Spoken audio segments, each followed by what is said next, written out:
మమ్మల్ని మిక్కిలిగా ప్రేమించిన మా ప్రియ పరలోకపు తండ్రి, మీ ఘనమైన నామాన్ని బట్టి వేలాది వందనాలు చెల్లిస్తూ ఉన్నాం. ప్రతిదినం ఈ రీతిగా వాక్యం వింటున్న మా శ్రోతలందరినీ దర్శించండి, దీవించండి, బలపరచండి. మీ పాదాల చెంత చేరి శ్రేష్టమైన మాటల మీద ధ్యానించడానికి మీరు ఇస్తున్న మహాకృపను బట్టి వందనాలు. ప్రభా, 10వ తరగతి, డిగ్రీ, పీజీ ఎగ్జామ్స్ రాస్తున్నారు బిడ్డలు చక్కని జ్ఞానం ఇవ్వండి, ఆరోగ్యం ఇవ్వండి, మంచి మార్కులు పొంది నేను మహింపరిచే గొప్ప భాగ్యం దయచేయండి. అలాగే competitive exams, DSC, bank, railway exams, మరికొన్ని ఎగ్జామ్స్ రాయబోతున్నారు. మంచి ఉద్యోగాల్లో మా బిడ్డలను ఉంచండి, దర్శించండి. విదేశాల్లో ఉంటున్న మా బిడ్డలందరినీ దీవించండి, ఆరోగ్యాలతో నింపండి. వారి డ్యూటీల విషయంలో మీకు కాపుదలు ఇవ్వండి. అట్లాగే ప్రభా, దూర ప్రాంతాల ఉద్యోగాలు చేస్తున్నారు బిడ్డలు చక్కని ఆరోగ్యము, శక్తి, బలము దయచేయండి. హాస్టల్ నుండి చదువుతున్నారు బిడ్డలు చక్కని జ్ఞానం ఇవ్వండి, ఆరోగ్యం ఇవ్వండి.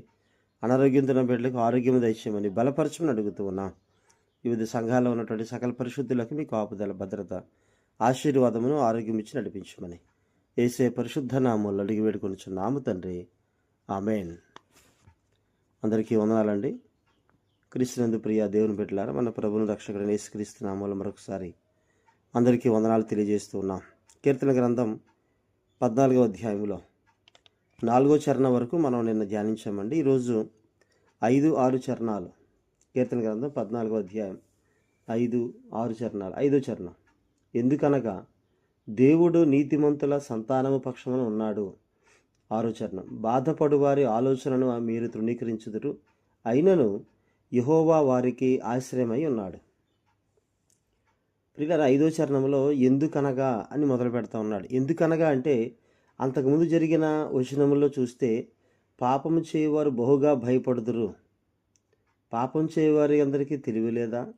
ఆహారం మింగునట్లా ప్రజలు మింగుతున్నారు, వారికి తెలివి లేదా అని మాట్లాడుతున్నాడు. ఎందుకంటే అంటే ఎందుకు అలాగా భయపడుతున్నారు అని అంటే, దేవుడు నీతిమంతుల సంతానం పక్షమున ఉన్నాడు.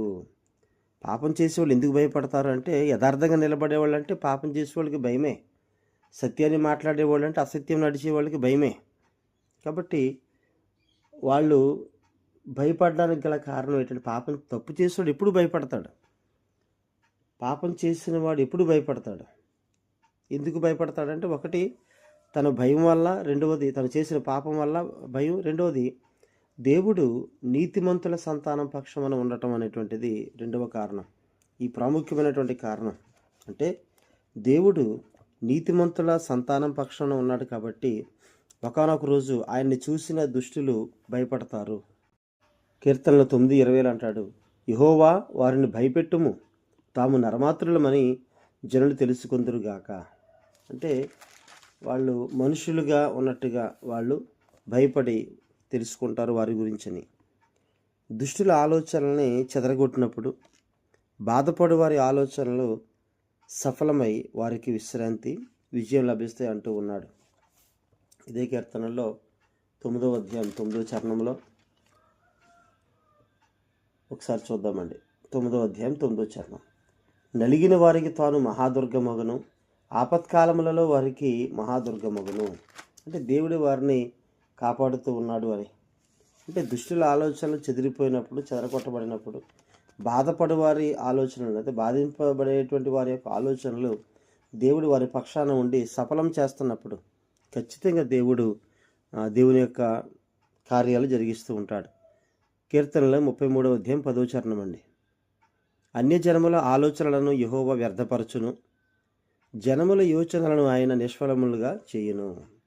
అంటే మానవుని సొంత ఆలోచనలన్నీ కూడా పక్కన పెట్టేసి ఆయన తన బిడ్డలకు సహాయం చేస్తూ తన బిడ్డల పక్షాన ఉంటానని ఆయన తెలియజేస్తూ ఉన్నాడు. అంటే వాళ్ళు ఆలోచనలు వేరువేరుగా ఉన్నా, బాధపడేటువంటి వారి ఆలోచనలు లెక్క చేయకపోయినా దేవుడు వారి పక్షాన వారికి ఆశ్రయమై ఉన్నాడు. ఇక్కడ ఆశ్రయము లేక ఆశ్రయదుర్గం అనే మాట మనం చూస్తూ ఉన్నాం. మహసెహ్ అనేటువంటి పదానికి అర్థం మహసెహ్, ఆశ్రయము లేక ఆశ్రయదుర్గం అని అర్థం. కీర్తనలో ఈ మాట చాలా చోట్ల రాయబడినట్టుగా, సుమారుగా 9 చోట్ల ఆ మాటలు ఉన్నట్టుగా మనం చూస్తామండి. 14వ అధ్యాయం 6వ చరణంలో ఉంటుంది మనం చూసినటువంటి ఈ భాగంలో, అయినను యెహోవా వారికి ఆశ్రయమై ఉన్నాడు అని. అట్లాగే 46వ అధ్యాయం 1వ వచనంలో కూడా ఆ మాట మనం చూడవచ్చండి. కీర్తనలు 46:1, దేవుడు మనకు ఆశ్రయమును దుర్గమునై ఉన్నాడు, ఆపత్కాలములో ఆయన నమ్ముకొనదగిన సహాయకుడు. దేవుడే మనకి ఆశ్రయము, ఆయనే మనకి దుర్గమని చెబుతూ ఉన్నాడు. అట్లాగే 61:3 కూడా ఆ మాట మనం చూడవచ్చు. నీవు నాకు ఆశ్రయముగా నుంటివి, శత్రువుల ఎదుట బలమైన కోటగా ఉంటివి. అంటే దేవుడు ఎంతగా మనకి కాపుదలిస్తున్నాడో.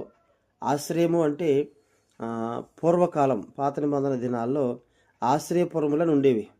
ఎవరైనా పొరపాటుని ఏదైనా కార్యం చేస్తే త్వరగా వెళ్ళి ఆశ్రయపురముల వాళ్ళు ఆశ్రయం పొందవచ్చు, న్యాయం జరిగే వరకు లేదా తీర్పు జరిగేటువంటి వరకు. అలాగే 62:7-8 కీర్తనలండి. 62:7-8. నా రక్షణకు నా మహిమకు దేవుడే ఆధారం, నా బలమైన ఆశ్రయదుర్గము, నా ఆశ్రయము దేవుని యందే ఉన్నది. జనులారా, ఎల్లప్పుడూ ఆయనందు నమ్మికించుడి, ఆయన సన్నిధిని మీ హృదయములు కుమ్మరించుడి.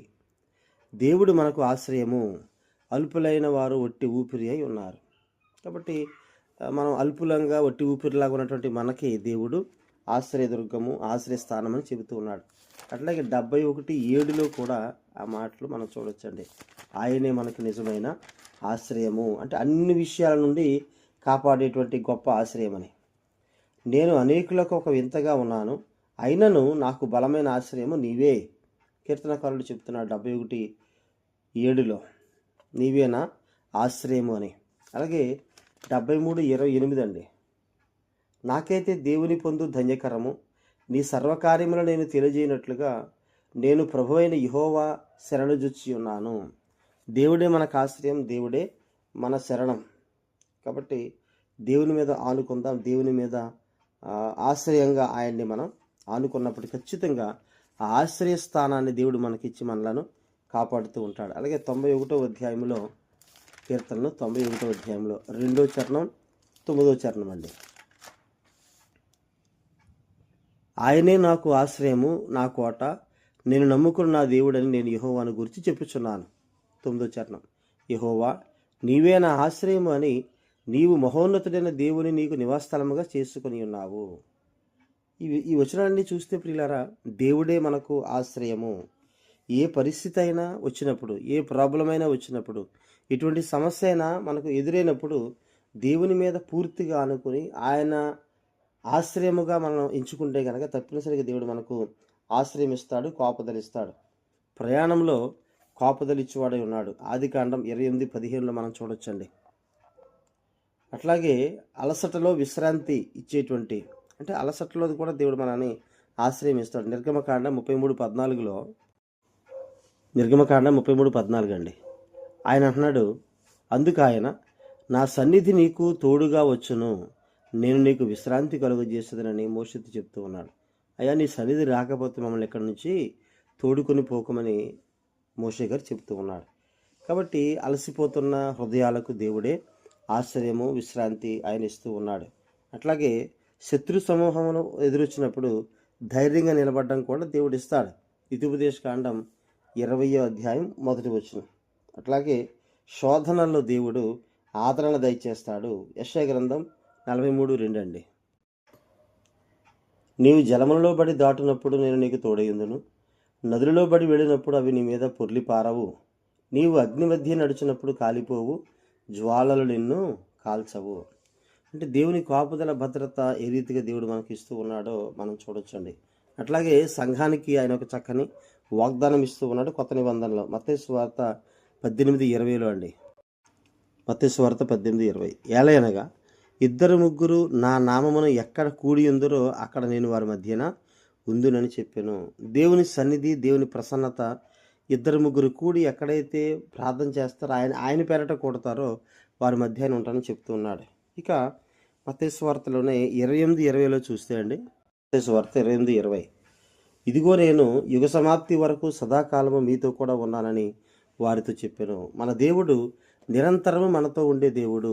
ఆయనే ఆశ్రయముగా, ఆశ్రయదుర్గముగా, ఆయన మీద మనం ఆనుకుంటే తప్పనిసరిగా దేవుడు మనల్ని ఆశీర్వదించువాడు, ఆశ్రయం ఇచ్చి మనల్ని కాపాడుతుండేటువంటి వాడు, ఎటువంటి పరిస్థితులైనా మనల్ని కాపాడుతూ ముందుకు తీసుకుని వెళ్ళేటువంటి దేవుడు. కాబట్టి తీర్పు నుంచి కూడా మనల్ని తప్పించి దేవుని బిడ్డలుగా మనల్ని ఆశీర్వదించి బలపరిచి నడిపించును గాక. ఆమేన్. అందరికీ వందనాలండి.